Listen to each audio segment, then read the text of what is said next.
All right, welcome one and all to the Off the Rails Sports Podcast. I am your host, John, and if you could kindly hit that like and subscribe button, it's free and incredibly enticing. You'll get some great sports content. Going to have Brian here in a couple days, tomorrow, I think, and we're going to review what happened in the beautiful world of sports on Tuesday, July 22nd.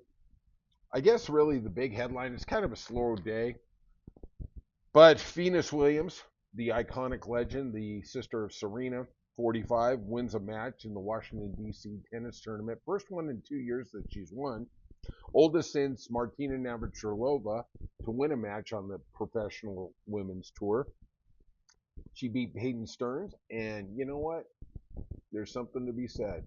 She's had a very, very good career. Well, legendary. I'll throw legendary. She's just won about everything. And she just always had that kind of body that was seemed just prone to more injuries. Her sister Serena was a little more solid. I thought maybe Serena could have had a longer career. She had a great career, 20 plus years, but I thought it could have been a little more iconic if maybe there was a little maybe interest in physical conditioning. But everybody's got their own thing. Shaq didn't do anything. We already know how that is. So kudos to Venus Williams for the first victory in 2 years. Congratulations, girl. I hope you keep moving on that tournament. Also, let's go to some NCAA football. And this is an interesting story that came out of the Maryland football team. Coach Mike Locksley said they were 4-8 last year. He said they lost the locker room because of disputes on paying and who to pay and how much they pay. And the locker room, he said, splintered down the middle. And I think, wow, that's something you really don't anticipate too much, is what is going on there in college football. Can you imagine?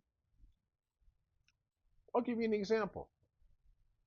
LSU had a really bad year last year. You have certain star players who are getting million, 2 million, maybe more a year to play for them, and somebody else over there looks and says, I've been out producing that person for the last 5 weeks, and I'm only getting 150 grand.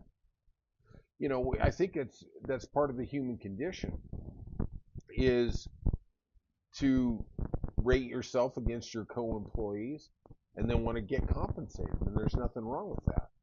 And it was amazing to hear. I don't know if Mike Locksley is trying to figure out a way to, if this year doesn't go well, he can keep his job.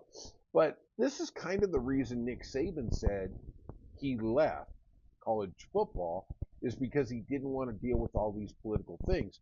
Now, at the end of the day, college football does everything absolutely wrong.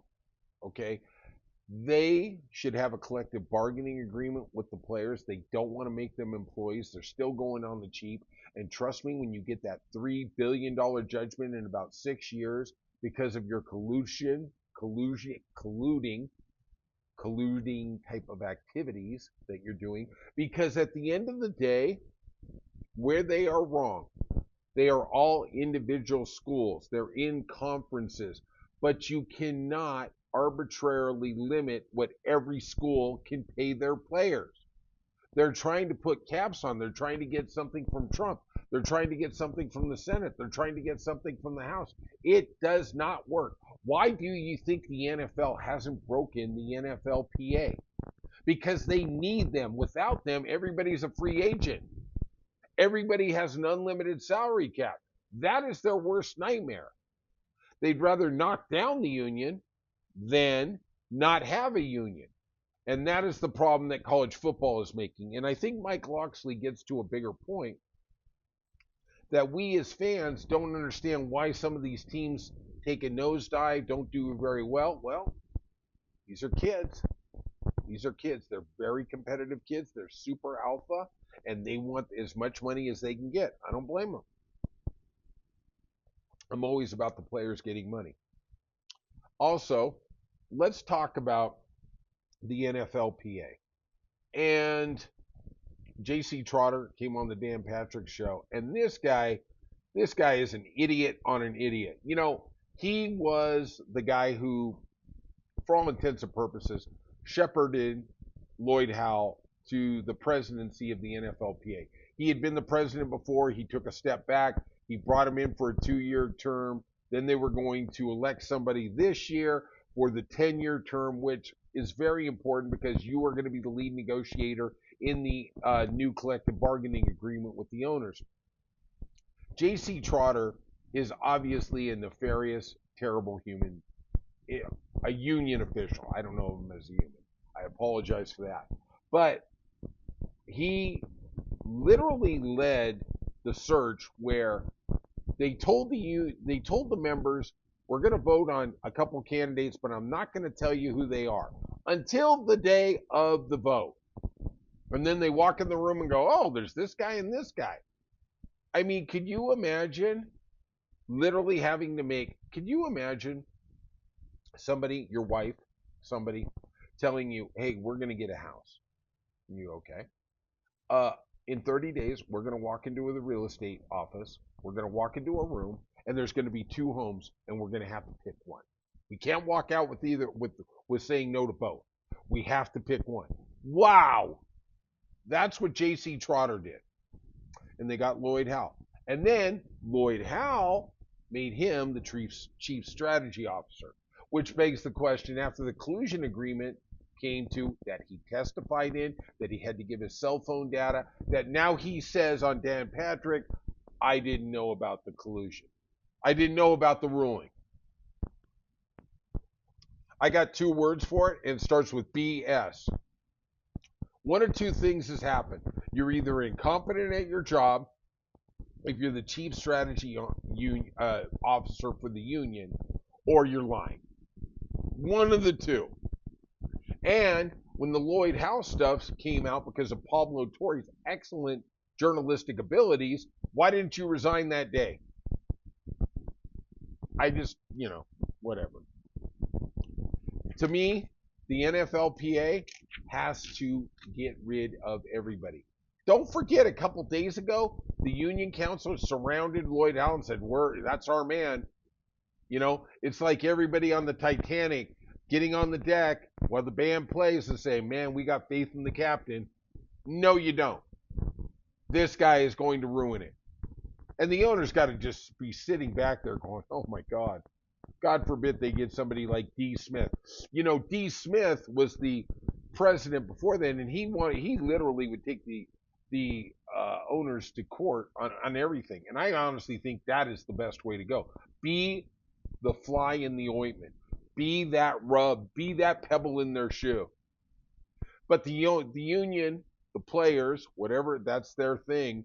They decided we want to have a little more friendly relationship. Let me tell you something. You got no friendly relationship. There's no friendship going on. Straight up.